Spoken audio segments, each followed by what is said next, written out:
What's up, guys, and welcome back to another episode of Keeping Up with the Commanders. Today, I'm joined by the one and only Ryan Fowler from Bleacher Report and from the Draft Network. Today, we're going to be recapping the NFL Scouting Combine that happened this week. We're going to give our biggest risers, some players that we wanted to see more from, and kind of just going over the biggest storylines that happened during the week. Then we're going to get into some more Washington-specific stuff. Washington decided to release Logan Thomas, Charles Leno, Nick Gates, and then talk a little bit about the Cam Curl situation. I mentioned it on last week's podcast, but go a little bit more in depth on that and what's kind of happening there. So let's just get started with the scouting combine that happened this week. The NFL draft process, I mean, we're in full force right now. We had Senior Bowl happen, the Shrine Bowl happen, scouting combine, and now, here, Ryan, we've had a great scouting combine. We had some guys that kind of stood out. Most notably, I would say Xavier Worthy, who had that 40-yard dash record, the 4.21. I mean, we knew he was fast, but I mean that was pretty shocking. So, I mean, what were your thoughts on like Xavier Worthy and kind of just the wide receivers overall, as it kind of really showcased how deep these wide receiver classes have gotten over the last few years? Yeah, first off, thanks for having me on, Mason. Always appreciate you, man. And I think when you look back to Xavier Worthy, look, it was awesome that he ran. Look, he lines up and runs 4.25. Yeah. But the biggest thing for me is then he lines up again and says, you know what, that's not good enough. And I'm going to run 4.21. And I'm just glad that he showed up and competed, because bottom line is the combine's changing. A lot of guys in the past, it was you get an invite, you show up, you compete, you do everything. And that's just not the way things are nowadays. And of course, it would have been, for the Commanders' perspective, we would have loved to seen Caleb Williams sling that thing around, Jaden Daniels and Drake May, of course, but we didn't see that. But overall, with the receivers, I love that late day one, early day two bucket of guys. Your Roman Wilsons, Ricky Pearsalls, Keon Coleman, Xavier Legette. I mean, Mason, the names go on and on and on. And I think the biggest thing about that is the varying skill sets of those two. I mean, look at Washington, and we'll see what they do with their money as far as bringing back a guy like Curtis Samuel. I would love to see him back in this offense as that versatile inside-out weapon and a further extension of the run game as well, to make things easier, most likely on their new young stud franchise quarterback under center. But, man, the receiver group, day one, day two, day three, a lot of guys are going to be multi-phase contributors, so both on offense and special teams as well for guys like an Anthony Gould from Oregon State as well. So this receiver group is extremely impressive. Yeah, you can really, not just for Washington, but just for teams in general, you can pretty much find any type of sort of player to fit really any scheme, because there's so many of them. Yeah. And the thing is, like, since there's so many of them, you're going to have players that should end up going in the early second round, maybe middle of the second round, kind of fall a little bit to the later of the second round and maybe into the third round as well. And you're going to be able to get some value there, which I really like, because this receiver position, we've seen how pass heavy some of these offenses have gotten in the last decade, and how pass heavy the kind of league has gone in the past decade. So having a good wide receiver and having good young wide receiver is kind of almost a necessity now if you want to have a good offense in the NFL. And there's a bunch of guys like Xavier Worthy, who I think could be a great speedster in the NFL, or the A.D. Mitchells and Xavier Legette's in the world too. So there's a lot of different guys, but I'm just excited for this wide receiver class. There's going to be so much just firepower especially just next season right off the bat, I feel like, with these wide receivers. Another thing I wanted to mention, which kind of went, I feel like, more under the radar than it should be, but Garrett Greenfield, the SDSU offensive tackle, broke the vertical jump record for the offensive lineman. He had a 38.5 vertical jump. We just talked about the wide receivers that kind of showed out, but the offensive line on Sunday dominated as well. I felt like a lot of those guys were super athletic. A lot of those guys stood out to me. Both of the SDSU guys actually stood out to me. So what are your thoughts on kind of just the offensive line class, and what did they showcase on Sunday? Yeah, I even think it goes back a little bit, Mason, what we were just talking about with the receivers, as far as what you're seeing with a numbers perspective and meeting thresholds and exceeding those. It's the difference between what you're seeing from, numbers and being the broad or the vert, or Xavier Worthy and his 40 speed. Does it translate? And for offensive linemen, does your explosion, your short area quickness, does that translate to the trenches? And obviously Mason McCormick, Garrett Greenfield, Isaiah Davis, all those guys from South Dakota State this year. And I remember a conversation I had with a scout back in November that said, look, this South Dakota State program has more talent on it than some Big Ten teams. And you're obviously seeing the type of athletes that the Jackrabbits have. And obviously we've seen guys like Pierre Strong drafted there the last couple of years, and obviously a guy like Dallas Goedert, who's been with the Philadelphia Eagles for a long time. But man, the offensive line in this class as well is unbelievable. I do think it is the deepest positional group in this class. I really don't think it's close. I mean, you can look at guys in late round 3, round 4, early portions of round 5 that are going to come in and compete for snaps right away, not just wear a jersey and say, oh, we'll have you hold a clipboard or maybe be a swing guard, swing tackle. You're going to have guys like Roger Rosengarten from Washington that lived opposite of Troy Fautanu, or a Delmar Glaze from Maryland come in right away and compete for snaps. So I think it's super impressive, Mason, the athletes that we're seeing, the testing thresholds that they're not just meeting, but exceeding, and then also how those things translate to the offense or defensive side of the ball. Yeah, I actually want to talk about Mason McCormick a little bit because, first off, I think he's going to represent the name well in the NFL because that guy, I saw something today, like he played left guard, kind of played it all around, I think, at SDSU, but at left guard, like he was calling out protections and stuff. He was acting like a center and had that kind of mindset and stuff as the center would. So, I mean, that's a guy I love to have on this team. Maybe get him somewhere in day 3 if he gets that far. But I think McCormick could be a big time riser over this next month and a half. And you mentioned just the offensive line. You look at the top, pretty much every top tackle prospect tested really well, which I guess, like, if you want to be in the NFL, you want to be tackle, you got to be really athletic. But all the top guys tested well. The guys on day 2 as well tested well as well. So the wide receivers and the offensive line, I'm super excited to see because those guys, a lot of them are going to go off the board pretty early on day 1 and on day 2. So yeah, those were some of the biggest headlines. I think there's some other stuff that probably happened, but mostly it was those things. And then kind of wanted to go over a little bit to the biggest risers, I felt like, at this NFL scouting combine. My first one was running back out of Louisville. Both running backs out of Louisville actually ran pretty well, for a pretty good 40-yard dashes. But Isaac Guerendo out of Louisville had one of the best running backs combine performances in combine history with a 9.98 RAS grade, or relative athletic score. So, like, what were your thoughts on Guerendo's performance? And you think he maybe could find himself potentially in maybe sneak himself into a day 2 pick? Man, we'll see. Look, he has fresh tread on the tires, obviously in the ACC, working behind Jawar Jordan, which was obviously the other Louisville back that you mentioned. But I'm excited, and I think some teams, I think he'll scoot into day 3, absolutely.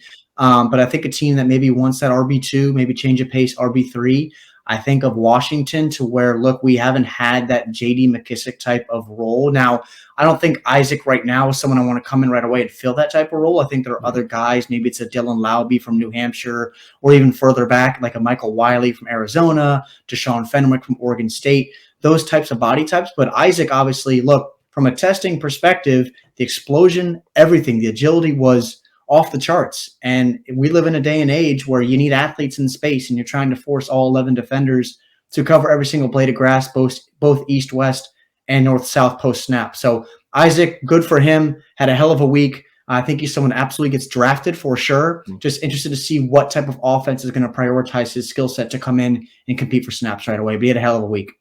Yeah, I mean, running a 4.33 at 6 foot, 221 pounds is pretty impressive. So that was one of the big rises, I felt like, for me, especially in that running back group. A second one for me, I think I mentioned him already, but A.D. Mitchell out of Texas. I mean, both Texas wide receivers had a hell of a week, but A.D. Mitchell at 6'2", 205, running a 4.34 40-yard dash. I'm just going to say, if Kansas City somehow ends up with him on draft night, it's over. Like, just give him the third in a row, because that guy, he's an athletic freak. What were your thoughts on A.D. Mitchell and his performance over the week? And also, could we see? I know there's a little bit of a battle between him, Brian Thomas. I feel like he kind of separated himself from the rest of those guys. But between Mitchell and Brian Thomas, what were your thoughts on both of those guys? And do you prefer one over the other? Yeah, I think there's 3 guys really in that group that we headed into the week for the combine as far as from a scout's perspective, and we wanted to see how these guys are going to separate themselves, because it was really Brian Thomas, it's A.D. Mitchell, and it's also Keon Coleman. As far as guys that have bigger frames, we knew they're going to test well, but how are they going to separate themselves? Because everyone looked at Keon Coleman's 40 and said, I don't know, but when is there ever a receiver line up on the outside in a track stance? It's not ever going to happen. Exactly. And then he goes in the gauntlet, and he's running 20-plus miles an hour, and obviously the ball skills speak for themselves. The guy's an absolute hell of an athlete. So for me, I think AD separated himself a little bit from Keon Coleman. With Brian Thomas Jr., look, it was really nice lining up on the outside. opposite of Malik Neighbors, to where whatever safety, wherever side he was shading, I'm going to beat that corner in front of me off of a free release, and Jaden Daniels is going to drop that ball in 40 yards downfield. However, with Brian Thomas, I want to see more consistency with him getting off a press man. And I think that's something at the NFL level where you're facing guys with 33s for arms. You're going to force you to get off the line of scrimmage inside that contact window. That's going to be big for Brian Thomas for me. So I think he's going to absolutely be a day one pick. For me, he's an early round 2 guy on my board, but I do feel like he's going to go in round 1. But those are just some of the small things I want to see in BT's game as we move forward into this process and his rookie year and wherever he finds himself in the NFL. Yeah. Between those 3 guys, so you have a A.D. Mitchell. Sorry. But between those 3 guys, what was the 3 orders that you had? Yeah, I'll go Keon, AD, and BT. So Brian Thomas Jr. is my 3rd guy.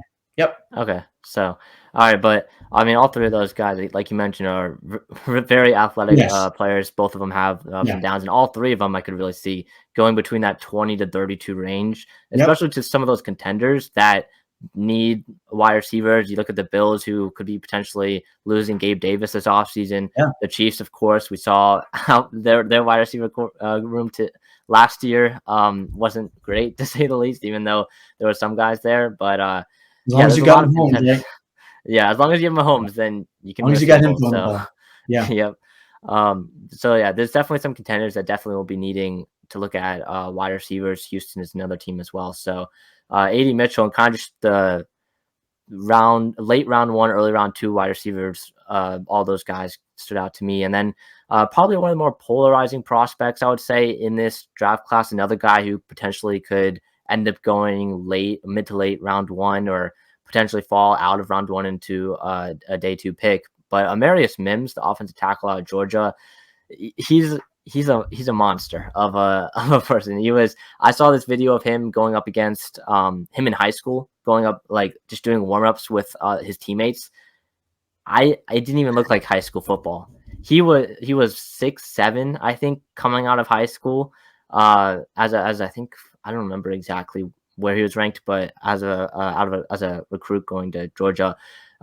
He only has 7 starts in his college career at Georgia. He's been limited a little bit with injuries. His ankle injury kind of set him out for a little bit, but he's only allowed 5 pressures in 365 career pass block snaps. What are your thoughts on Mims, and kind of just where do you stand with him? I know he doesn't have a lot of experience, but all of the athleticism and all these athletic traits are there. Yeah, I think he's a special type of prospect, Mason. I think he's someone that really 3-4 years down the road, maybe not take that long, the best tackle prospect in this class. I think he's a special type of football player. That's someone where you look at San Francisco on day 1, if he gets that far, we'll see. But to come in right away, that Niners offense was obviously so successful with the skill sets that they had this year, but major portion of their offensive line on the right side was – look, Mike McGlinchey and Trent Williams were their bookend tackles. And we know what Trent offers at the left side, but Mike McGlinchey, when he left to go to Denver last year, Colton McKivitz stepped in this year, and it was not good. It was very below average. So if San Francisco is making an immediate addition to plug and play Amarius Mims at right tackle, and then play him for maybe this year or next year, to when Trent Williams says, look, I'm going to hang him up, and I'm just going to wait for my gold jacket to go into Canton in the years to come, he can slide over the left side because the athleticism to do so.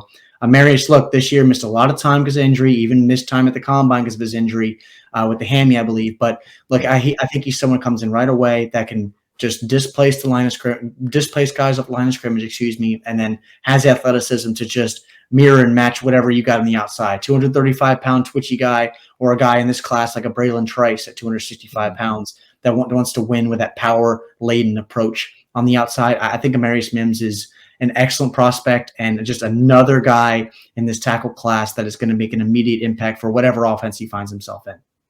Yeah, I mean, he's massive, and like you mentioned, the athleticism, the traits that you want in a franchise tackle, they're all there. It's just, can he be reliable? Is he going to go out there, and is he going to be healthy for a full season? That's kind of one of the big questions with him. And is that ankle injury, I don't think that's going to be, or the hamstring injury, I don't think that's going to be noteworthy for the future or anything, but will some of these injuries catch up to him eventually? So it's going to be more about longevity and the endurance that he has, more than the actual traits and technique itself. So Mims was one of the bigger risers. All three of those guys, or all three like the positions we mentioned, were kind of on all on offense. Were there any defensive guys that stood out to you during what was it, Thursday and Friday when they went out there? Yeah, I think this linebacker class, Mason, continues to remain underrated for me. Now, it is top heavy, right, with your Peyton Wilsons of the world, who we expected to test well, and he did. Adrian Cooper, Jeremiah Trotter Jr. But I think as you move into day 2 with your Junior Colsons from Michigan, Cedric Gray from North Carolina, but really the guys on day 3 popped for me a bunch. Edrew Fonolofosio from Washington had a hell of a workout. He's someone that can play the 5 with his hand in the dirt, standing up. He can play the fringe areas and flip his hips if you want to. Jordan McGee had mid-round grades in the spring from Temple. He tested really well. And then Darius Musow from UCLA is someone that's risen a ton in the later portions of this process as far as post-showcase and pre-combine. I'm excited to see him at the pro day. But look, UCLA, that defensive front had Leatu Latu, the Murphy brothers, and he's in the middle of that defense. He was the core and the lungs. And I think specifically for Washington, to where Jamin Davis is the only guy under contract right now, they're going to need some bodies in the middle of the defense. Now, is it going to be a veteran that they want to bring in? It's not a situation now in Joe Witt's defense to where you're going to be living with 2 linebackers in the middle of your defense 95% of the time, like we see with Baltimore and San Francisco. You're going to need some rotational pieces that can do some different things for you from a speed perspective, working downhill and making tackles in space against guys inside the NFC East, to where, look, all the running backs, DeAndre Swift, Saquon Barkley, Tony Pollard, all expect to be free agents, right, and go somewhere else. We'll see what happens there. But Washington specifically needs bodies within the hashes that are athletes to pair with Jamin, because it is a flat-out huge year for number 52 in the middle of this Washington defense. Yep. Yeah, Jamin Davis up for what this is they can elect to pick up his 5th-year option, I believe, this summer or this spring. Yep. So he's going into his 4th big year. Yeah, it's a big year for him, because as of right now, he's going to be a free agent next off season, but it'll be up to Washington to pick up his 5th-year option or not. Like you mentioned, he's the only linebacker under contract right now, and I expect Adam Peters in Washington to at least pick up maybe 1 or 2 depth linebackers in free agency, because again, at this point, with how this roster is right now, with over 20 free agents that are hitting the market in a week, they kind of just need bodies. Like there's not a lot of players on this team as of right now. So I was going to say, Mason, that thing too. I think a bigger question as well is people look at that Dallas defense and they always ask, really, what went wrong, right? For Dan Quinn and Joe Witt and that staff with Al Harris in the secondary. And it really was Dallas never was able to figure out the linebacker spot, because just a few years ago, it was Sean Lee, it was Jalen Smith, it was Leighton Vander Esch. They drafted Jabril Cox, our new friend in Washington, Jabril Cox, right?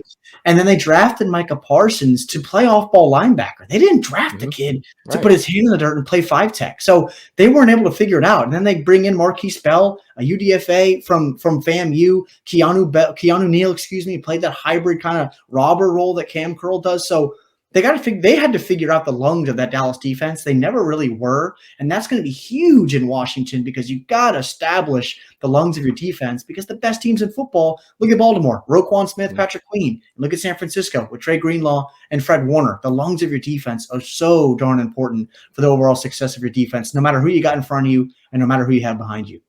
Yeah, and that's kind of also where Rivera failed defensively over his tenure. He could never find a consistent linebacker.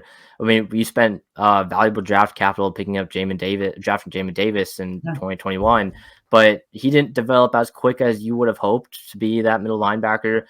You kind of had a rotation once. You had Cole Holcomb there, who was really only the main viable starter in that middle. But beyond him, once he left, we saw last year, Cody Barton was there. David Mayo still there, and Khaleke Hudson as well. But there was never really, I felt like, a centerpiece beyond Cole Holcomb in that middle, in that linebacker group. So Washington definitely will need a linebacker to pair up with Jamin Davis, especially with that Joe Witt defense as well. So those are some of the bigger risers. Now, there were some prospects to me that left me wanting more. I don't really want to call them losers. It's kind of me wanting to see more of them. And the first one, for me at least, what is my favorite cornerback prospect in this class, Nate Wiggins out of Clemson. He came in at 172 pounds. I saw that that morning, and I was like, okay, he better run a fast 40-yard dash. Runs a 4.28. I was like, okay, that's good. Hurts his ankle, doesn't do anything else, which is pretty disappointing. So what were your thoughts on Wiggins' performance and where he kind of slots himself in among the top cornerback prospects in this draft class? Yeah, I'll say Nate Wiggins, he got hurt after running a 4.28. Like he is, I think he's going to be drafted high. I think there's some concern in his game, specifically for me on the outside, as far as his willingness to make tackles. I think his ability to flip and run, I think ability to potentially shut down a third of the side of the field for a defense is there. He's not a perfect prospect. This is by no means last year's corner class with all the talent that they had really in the top 15, 20 picks. But that conversation of Quinyon Mitchell, Terrion Arnold, Kula McKinstry, Cooper DeJean, and Nate, that's going to be fun. Where these guys start to come off the board, because I really like guys early portions of day 2. Your Ennis Rakestraws from Missouri, who I gave a first-round grade back in December. Glad to see really even how he continue to improve, and the industry's coming around a little bit on a guy like Ennis Rakestraw. I just want him to get healthy. He's still a little banged up, and we saw that with his combine workout, but expected to be good for his pro day. But Mason, I love the nickel corners, man, in this class. Mike Sainristil, he didn't meet the 5'10" threshold. That was really big for scouts. They wanted to see him meet that this week. Didn't meet it, but you turn on the tape of Sainristil at Michigan, and the guy can flat out play football. Jarian Jones from Florida State, he can play inside, he can play outside. Andrew Phillips from Kentucky is extremely explosive. And then if you want to grab a guy later on day 3 or middle portions, even a guy like Elijah Jones from Boston College that has had a heck of a pre-draft process. Nobody knew this kid's name in the public eye moving into December and January when the guy arrived at the Senior Bowl in early February, but he lit up the combine. He was excellent in Mobile. And for teams that always need guys that can cover on the outside, the corners specifically at nickel, and then some sleepers on day 3, a guy like Elijah Jones had some really good workouts in Indianapolis. Yeah, another guy that kind of intrigues me a little bit, you mentioned Jarian Jones out of Florida State, but the guy next to him, Ronaldo Green, also is kind of intriguing to me as well, as potentially a guy that Washington could snag later on day 2 or on day 3. So that's a guy that intrigues me. So yeah, Nate Wiggins, I like you mentioned, he was injured or whatever, but I was hoping to see more out of him. Beyond the 4.28 was definitely, you can see that on tape. The one play against UNC where he chased down, was it UNC running back or something like that, broke off, and then at the goal line chased him like 60, 70 yards, and then punches the ball out. Yeah, it was flying, and punches the ball out at the goal line to force a touchback and give Clemson the ball. Like that's kind of just the mentality that Nate Wiggins has. And I mean, I know Washington right now isn't really in position to grab a guy like him, but if they were, I would love that. So yeah, Nate Wiggins is a guy I want to see more of. Also Braylon Trice out of Washington, I felt like it was kind of interesting with him because he came in 30 pounds under what he was listed at Washington. And then he runs a 4.72 40-yard dash. So when he came in 30 pounds under, I was hoping, okay, maybe he can run like maybe a faster 40-yard dash, because the only reason why he would cut down that much is to be quicker at the combine. And the 40-yard didn't really show it. He didn't do any of the agility drills either.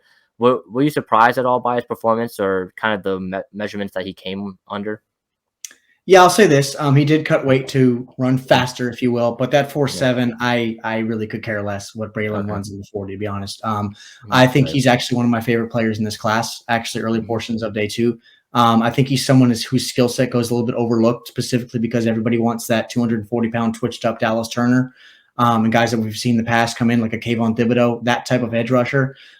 He's got a lot of George Karlaftis, a lot of Ryan Kerrigan to his game, to where it is very power laden, but it's consistently able to push guys out of the way at tackle. Don't care if you're super athletic or a guy that's just a wall in pass pro and wants to anchor those feet quickly and force you to the inside.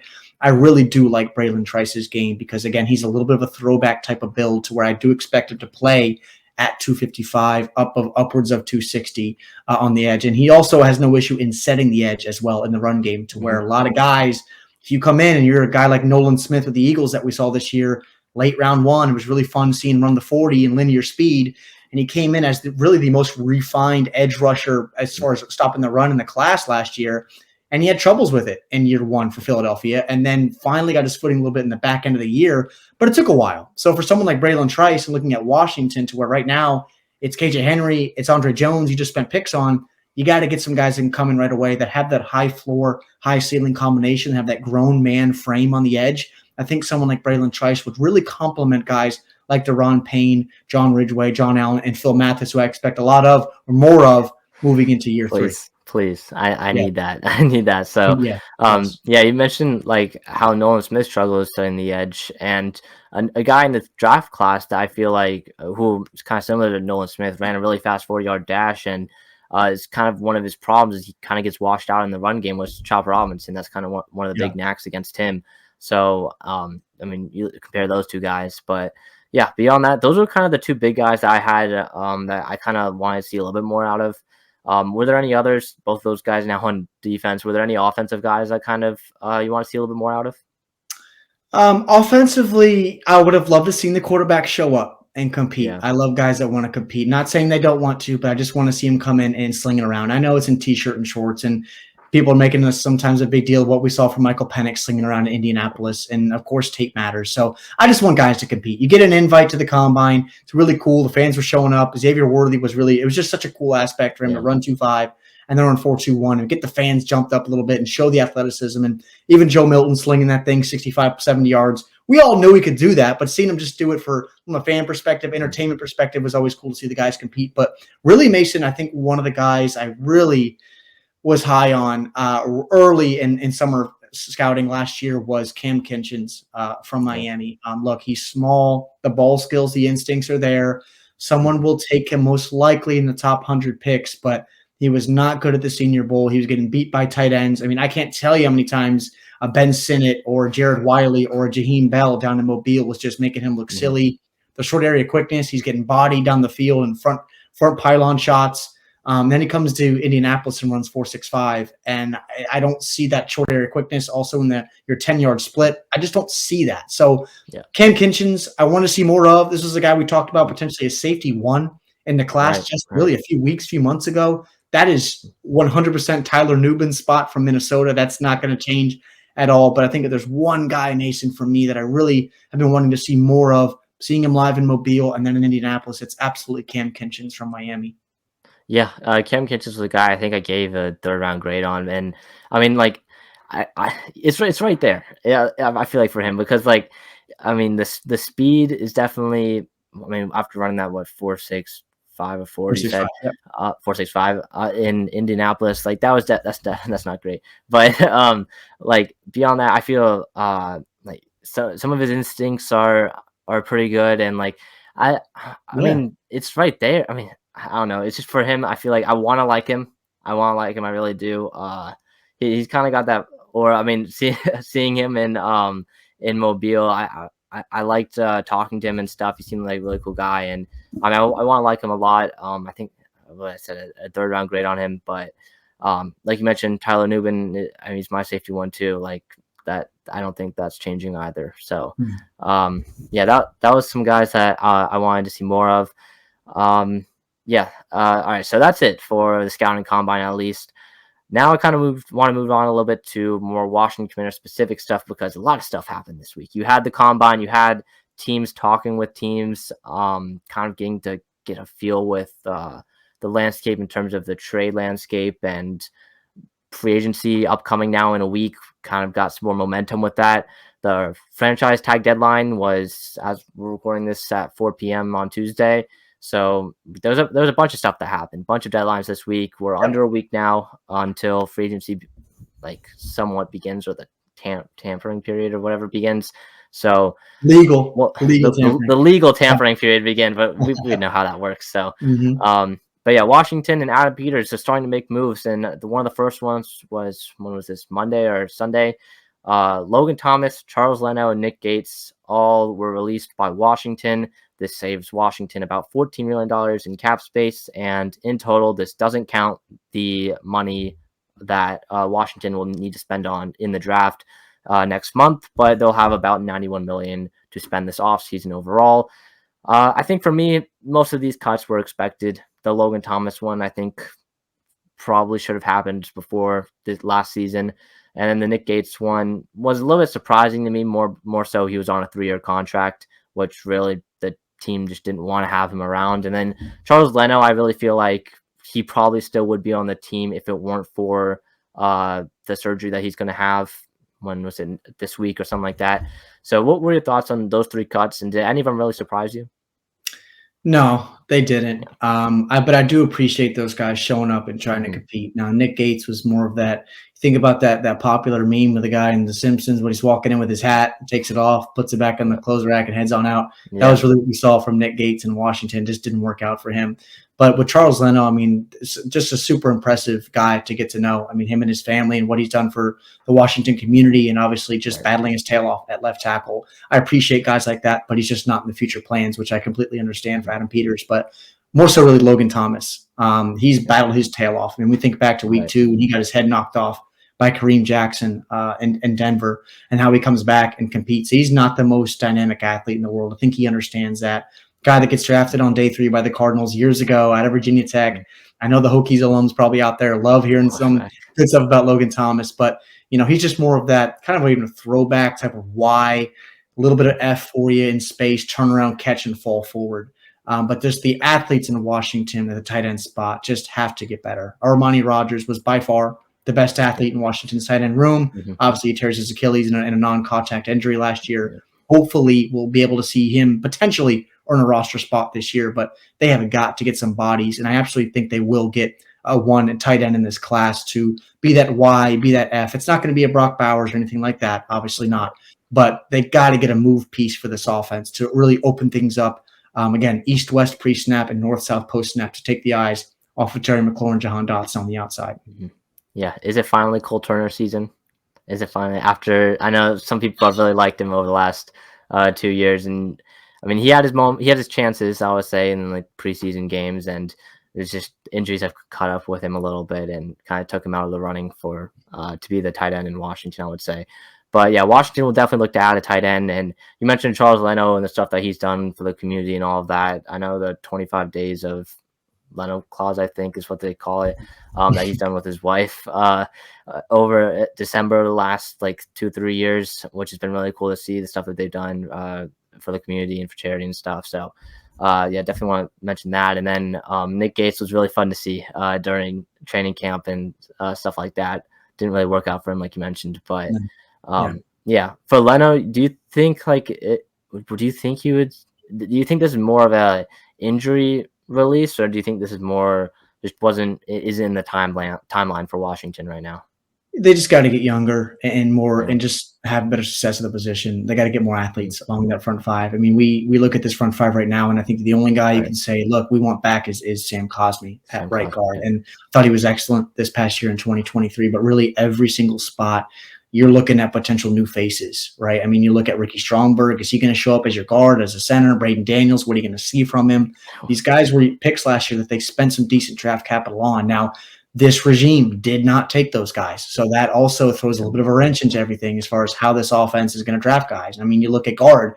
Do you want guys that are a little bit more heavier? Like when you look at Cliff Kingsbury's offense from the wide scheme of things, it's an air raid. But when you think of an air raid offense, you think of, oh my gosh, we're going to line up in 11 personnel. We're going to spread it out, and we're just going to throw that thing around. Well, Cliff Kingsbury ran the ball very, very well in Arizona, and with bodies in the interior that are more wide and they want to live on the north-south plane. It's not a lot of pullers, not a lot of athletes in space. So day 2, your Cooper Beebes from Kansas State of the world, or do you want more athletes? Do you want your Javian Cohens? Do you want your Christian Mahoganies? Those type of bodies. So I'm just excited to get some more fresh faces along the front 5 and compete, because this team's Super Bowl window by no means, Mason, is open right now. You just got to start laying the foundation and lay your bricks of your team, hopefully build from there, of course, on offense around Terry and Jahan and B-Rob, of course, and then on defense, of course, with John Allen, Daron Payne. Yeah, like you mentioned, we're not close. We're not close right now, and I think this is definitely probably a pretty important offseason that's going to set the next 4 or 5 years with this regime. And very important. Very important. And I mean, like we mentioned, most cap space in the league. Now, are they going to use all of that?